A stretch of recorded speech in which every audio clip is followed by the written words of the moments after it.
The way I've thought about this, and in writing this book, though my views change over time, is that it's obvious that over the last 50 years or so, 60 years, there have been huge cultural changes in our societies, and these have been very unsettling for many people. And they're multidimensional, and it's pretty obvious. I don't really need to stress what they are and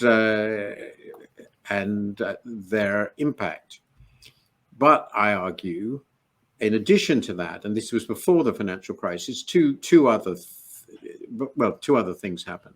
First, there were some very fundamental changes in, this is almost Marxian, in the means of production, which was essentially, we shifted from a manufacturing economy in terms of employment to a service economy.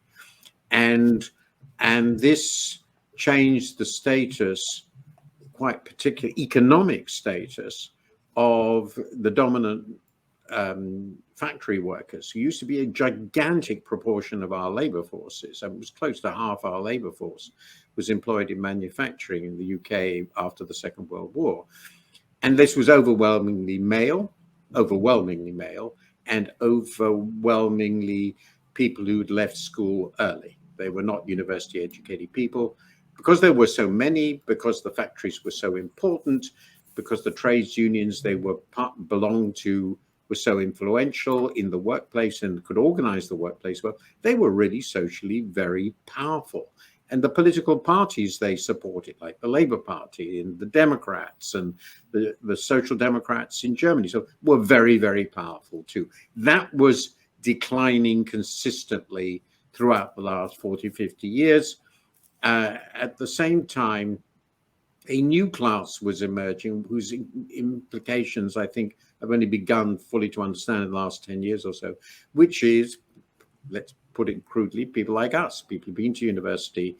But back when I went to university, in my country, for example, it was 5% of the population. Now it's close to half. It's a complete transformation. So the younger generation today has a completely different social and intellectual makeup from any previous generations in societies like ours before. And the rift between them culturally and the old working class in decline is an immensely important background cultural fact, which is both economic and social and cultural. And I think that shapes what's happened. Now, in addition to that, so that was the first big lot, there's a capitalism bit, which is capitalism itself changed because it was deregulated, liberalized. It became more financially driven, more global, more influenced by a new sector, the high-tech sector, the technology sector, which has very powerful natural monopoly characteristics.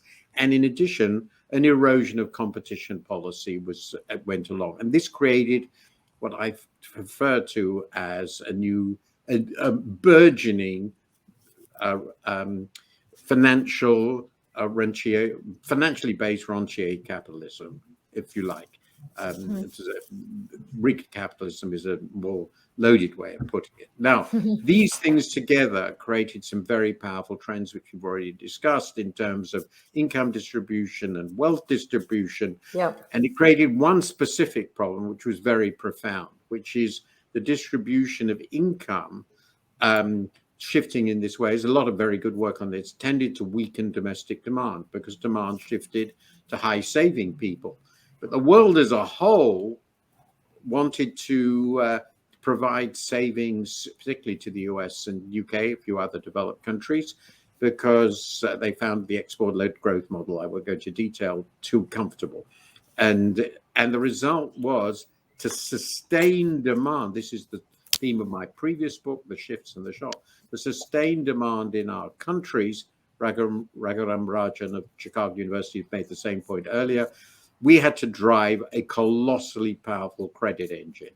Basically, we pushed everybody who could borrow into borrowing, and we did so by pushing up house prices and leveraging up the purchase of houses through an explosion of credit. This blew up in the financial crisis. That's the key point of the financial crisis, in my view. And when it blew up, that engine stopped. And it's why we've had to have these incredibly aggressive monetary policies since. But the financial crisis, so we already had all this territory which was troubled all long before it was accumulating over decades. It's just that most of us, including certainly me, didn't realize how troubled it was becoming. And then the financial crisis hit, and that had two dramatic results. One was the financial system was rescued by the state. The banks that were clearly at the center of all this were rescued by the state. Not everybody kept their jobs, but most people did. Meanwhile, the financial crisis fell with tremendous force on many of the most vulnerable in our societies. And they decided, perfectly understandably, that these people were both the people running their economies and financial systems were both incompetent and corrupt, and they rigged the system for their benefit and then rigged the system to save themselves. And this was absolutely intolerable and unjust, and it led them to repudiate the old establishment. And the most interesting thing to me, which I wouldn't have predicted, is the establishment they repudiated most is the old conservative establishment, because that was the one that was associated with the sorts of people who were saved, which they didn't like. They didn't want to support the left because they associated them with a lot of the most feckless people in their society. So they were looking for leaders who could confirm their values and their value, but not in any way represent the old conservative hierarchies. And that's where Donald Trump came in. Right. He's a perfect expression of that. And because Britain is completely different, but you see the same effect with Boris Johnson, except that it was his cause, which was nationalism. The